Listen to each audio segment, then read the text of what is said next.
At Christmas, my 10-year-old daughter squeezed my hand and whispered, "I'm scared of Grandma." I turned to my mother. She was smiling, but I noticed what she was holding and everything inside me froze. I didn't scream. I did something. 10 minutes later, the police were knocking on our door. 10 minutes before everything collapsed, I was still telling myself everything was fine. Not peaceful, not perfect, but manageable. 10 minutes before everything exploded, I was telling myself everything was fine, and the house was packed. My mother hovered in the kitchen like she reigned supreme. Derek, my ex-husband, charmed by someone. My best friend, stood by the snack table, giving me a look that clearly said, "Don't leave me alone with Drek." And Lucy, my daughter, was glued to my hip. That should have been the first clue that I had managed to get through the day without sobbing into mashed potatoes, and I considered that a victory. Then Lucy tugged on my hand. I leaned closer. "What's wrong, honey?" She looked me straight in the eyes, still serious, and whispered, "I'm scared of Grandma." My thoughts stopped. No confusion, no hesitation. She said it plainly. No theatrics, no tears, just quiet truth, and at times I blinked. "Scared?" She nodded. I turned slowly back to the kitchen. My mother was standing at the counter, still smiling. She wasn't smiling at anyone, she was just smiling. The kind of smile you give when you're alone but pretending not to be, humming a false note and exaggeratedly bright. Her hands moved over a dessert plate, spreading something out. Nothing seemed out of the ordinary at first until I noticed the jar she was using. That's when my chest tightened. It looked exactly like the nut-free one I always buy. Same brand, same shape, same unmistakable shade of blue. But the lid wasn't the right one. My stomach knotted. I casually inched a little closer, not close enough to arouse suspicion, just close enough to get a better look. Then I saw the label. Same design, same font, but it was different. And I followed them immediately. It wasn't the version on point, it was the original, the one that clearly states that it contains nuts in small, unmistakable text on the back. Point, the one that's strictly forbidden in our house, the one I warned everyone about repeatedly, the one that could trigger Lucis anaphylaxis.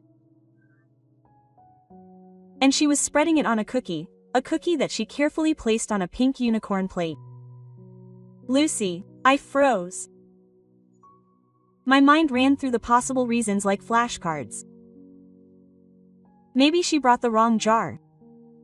No, I saw her holding up the one without nuts when she arrived. Sealed, labeled, this one wasn't the same. Maybe she got it by mistake. She didn't realize she'd switched them. Except I never buy the regular version, period. There shouldn't be any other jars in this house. There's never been any other skin. So where did that one come from? And why was she smiling? I turned away, walked quickly to my purse, and opened the side pocket. It was empty. My fingers ran through the other compartments under the flap. Nothing. Lucis E-pipe, still there, was gone. I didn't react. I couldn't. My hands were numb. I looked at Lucy. "Let's go to my room for a minute." "Okay," she nodded. No questions, just trust. We walked down the hall. I closed the door behind us. I opened the dresser. I took out the emergency epinephrine. I sat down and tried to breathe. "What are you looking for?" Lucy asked. "Your epinephrine?" She tilted her head. "Oh, Grandma took it. I didn't look." "What?" "I saw it. She took it from your bag. She put it in hers. It wasn't a mistake. It was never a mistake." I picked up my phone and called. "My daughter has a life-threatening nut allergy. Someone at my house brought a nut product and took her epinephrine out of my bag. I have a stash, but I think it was done intentionally." 10 minutes later, there was a knock at the door and I was still sitting there, holding my daughter in one arm, her epinephrine in the other, waiting to find out if this was really happening or if it had already happened and I was just the last one to see it. Period. I grew up in a house where keeping the peace meant keeping quiet. If mom was stressed, you didn't ask questions. If my brother Trevor forgot to clean up after himself again, you did it for him. Period. And if something didn't seem right, you smiled. That's just the way it was. Period. Trevor and I were the same age. But the rules didn't seem to apply the same way. He could leave a mess, roll his eyes at mom, somehow ignore chores, be the one who got praised for doing his best. Period. Meanwhile, I was the one who knew where the spare batteries were, who figured out how to stop the washing machine from flooding the hallway. Mom used to call me her little second in command. It was sweet when I was 6 points at 16. It was like a job I never applied for. Point. Our dad left when I was about 10. Divorce, quiet, messy, final. He called every now and then, sent birthday cards with money inside, but he was gone. That left just me, Trevor and mom, point, which meant that it was just me and mom holding on. And Trevor was floating somewhere in his own orbit. Trevor is still floating. He doesn't live with mom anymore, but he's not exactly independent either. There's no such thing as going between jobs, as he says, except that between the two, there was something before and something after. I'm not convinced about either of those 2 points. Anyway, I met Drek when I was in my 20s. He was charming in the way some men are, the kind that makes you feel lucky to be noticed. He was successful, he was confident. He was articulate. Everyone liked him, especially my mom. Period. She adored him. Said he was the kind of man who knew how to lead, that I was lucky, and for a while, I believed him. Period. We got married. We had Lucy, and for a while, it worked. When DX's business grew, he offered my mom a full-time job in administration. She was fine with that, and she liked telling people she worked for the family. Period. She felt important. She had an office, an email signature, a boss she didn't admire. Then it stopped working. I won't go into that again, not in detail. I'll just say that I left him because he was cheating on me and that was enough. When I told my mom, she didn't flinch, didn't get angry, and didn't ask if I was okay. She sighed. So, he cheated on me, she said. It happens. Men are like that. I remember staring at her, waiting for her to say something like, "Is this really wrong or am I here for you?" Instead, she said, "You should have stayed. You have a child." I said, "I'm not going to stay in a broken marriage so you can keep your job." She didn't talk to me for 3 days. Eric didn't fire her. Of course he didn't. He promoted him, gave him more responsibility, more money, gave him reasons to speak of him with reverence. Even after everything, she took his reasons and exploited them. He's professional, organized, generous. He still has my back, even after what you did. What I did. Trevor was neutral, mostly because he didn't want to upset the people who might have offered him a job.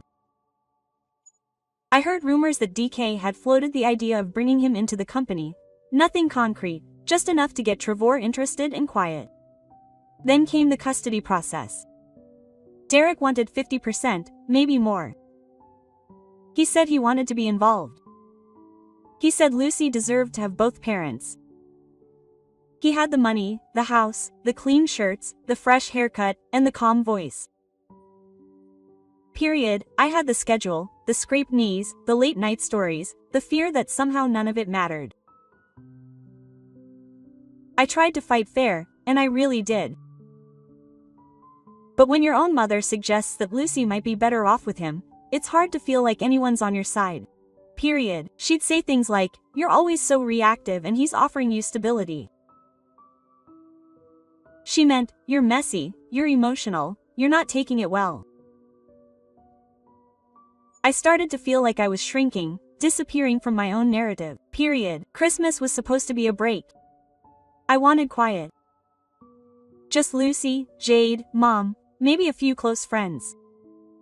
Nothing important, no pressure. but Mom insisted. "You have to invite DK," she said. "Don't punish Lucy, it's Christmas." Hesitantly, she added, "This isn't about you, this is about the family." So I caved in like I always do. I invited her over, set the table, hung the fairy lights. I figured I could make it through the day. I wasn't prepared for what came next, period. I'm sitting in my room now, the door locked. Lucy is lying next to me. Her breathing is calm and steady. I hold the emergency epinephrine in my hand and I don't let go of the jar, the strange smile, the plate, and the words Lucy whispered. They're all etched into my mind. I still don't understand what it was. I don't know why my mother did it. I don't know what was going through her mind, period. All I know is that it wasn't accidental and I don't feel safe, not even in my own home. Period. I still had the emergency corn firmly in my hand when I heard a knock at the front door. Period. Lucy was curled up next to me on the bed. Small and still, as if none of this had happened, as if she hadn't looked up at me with her serious grandmotherly eyes and taken the corn, as if she hadn't whispered that she was scared.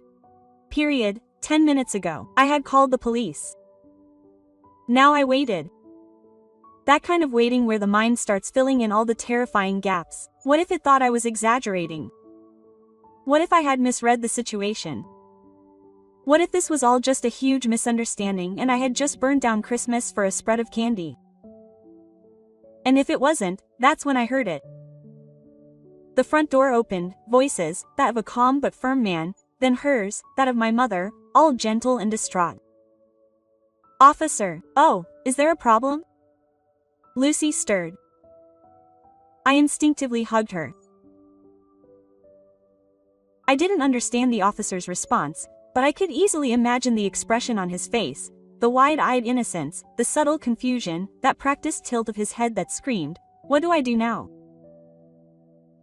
If there were Oscars for manipulative mothers, she'd win that category every year. The footsteps approached, growing louder in the hallway. Then there was a soft, unforced knock at the door. "Police, are you okay in there?" I swished with difficulty. "I'm here with my daughter." "We're fine. Would you like to open the door?" "We just want to make sure everything's okay." I hesitated, not out of fear of the officers, but because once I opened that door, this would stop being a theory. It would become a fact. I turned the handle and opened it. 2 officers stood there, a man and a woman. The woman looked of someone who had seen the worst in people, but hadn't let it harden him. His tone was even. So I stepped far enough down the hall that Lucy couldn't hear him. "My daughter has a severe nut allergy." My voice came out flatter than I expected. "My mother brought a jar that she said was nut-free, but I saw her using another one, a regular jar, the one we don't allow in the house. She was spreading it on a cookie on Lucy's plate." I felt my fingers tighten around the cob as I added, "The one I always keep in my purse." It was gone. I managed to find the backup, but Lucy told me she'd seen him take it. The officer gave a small nod. She didn't seem surprised. Not in a way. That only made things worse. "Okay," she said calmly. "Would you like to stay in the room with your daughter while we talk to everyone else?" I nodded. She walked away and the door closed behind her. I sat back down on the bed and listened. My mother's performance had already begun. This is absolutely ridiculous. I didn't do anything. She's just being dramatic. She loves that word. Dramatic. It's her favorite way of saying she can't be trusted. Another quieter voice, probably the officer, and then no more movement. There's a knock on the door, period, and the same female officer came in. "We're going to check the kitchen and talk to your mother. Is it okay if we go through her bag?" Quote. "Yes," I said. I didn't hesitate. She left again. No more movement, a raised voice, "Not mine, this is harassment." "What are you looking for?" This jar, it's just something I brought. You can't go through people's things just because she had a seizure. Seizure? I waited. Then there was another knock. The officer came in. This time she was holding something in her hand. Lucis EpiPen, we found it in her handbag, she said, period. The jar, she continued, is not the same one she showed earlier. It contains peanuts. It is clearly labeled. I opened my mouth. Nothing came out. Do you want to make a full statement now or wait until later? Either one, it's fine now, I said. She closed her mouth and left. Time continued to pass. I didn't look at the time. Everything had become floating as if my body was underwater, but no one else. Then I heard it. My mother's voice again, angrier now. You can't be serious. You're really taking me to the station for a cookie? Then the officer, ma'am, you're not under arrest, but we need to speak to you officially. Then the door and silence. I sat there, still holding the pen. Jade appeared in the doorway without saying anything at first. May I come in? I nodded. She sat on the floor next to the bed, looking at Lucy and then at me. So, she said, finally, a quiet evening. I laughed. It came out suddenly like a breath, but it was real. I knew she didn't love me, I said. I didn't know she wanted to kill my child. Jade didn't connect. She just put her hand on mine. The one still holding the pen. And that's where I sat next to my best friend, holding the only thing standing between my daughter and what had just happened, trying to remember how to breathe like a normal person again. As soon as the police left, I stood up, still holding Lucis pipes like they were the only solid thing in the world. Jade stood up with me. I walked down the hall and said flatly, Christmas is over. Please leave. No one argued. Derek didn't say a word. He just grabbed his coat and walked out like he was leaving a bad dinner party. A few guests gave me awkward hugs. I didn't respond. Someone asked if I needed anything. I shook my head. No one could give me what I wanted. Jade didn't leave. She didn't ask if she should stay. She just started clearing away the plates like she'd always lived here. Lucy fell asleep curled up on my bed. I tucked her in, kissed her head, and sat next to her until her breathing evened out. When I returned to the kitchen, Jade had already washed the dishes that I couldn't look at. She handed me a cup of tea without saying a word. That's what I needed. We sat in silence for a while. Not the tense kind, the kind that fills up naturally when everything else has been said. I keep thinking, I finally said. If I hadn't come into the kitchen at that moment, Jade wouldn't have responded. If she had eaten it, if I hadn't noticed the label, if Lucy hadn't said anything, still nothing. So, did you notice? I nodded, took a sip. I didn't say what I really thought I had seen. Yes, but I waited, I wondered. I froze, telling myself that this wasn't what I thought it was. The next morning, the phone rang, an unfamiliar number, but I knew I had answered it. Good morning. My mother didn't waste any time, and my mother didn't waste any time. How could you do this to me? No greeting, no pretense. You called the police on your own mother on Christmas over dessert. Her voice was angry, controlled, as if she had been practicing it all night while pacing around a waiting room. Good morning, I said bluntly. Don't be flippant, Anna. You've humiliated me. Do you even understand what you've done? Quote. I didn't say anything. This could ruin me. I could lose my job. Do you care? Do you care what this does to the family? Mom, I said, you brought a peanut product into a house that doesn't have nuts. You put it on Lucis' plate.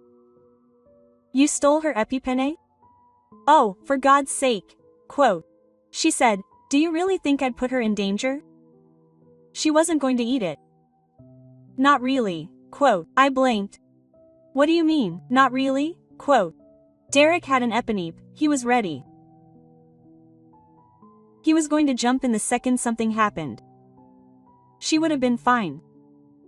My mouth went dry. Did you plan for this? Don't you understand what it's like to be a single mom? Quote. She said, adopting that disappointed tone I knew all too well. I just wanted to help.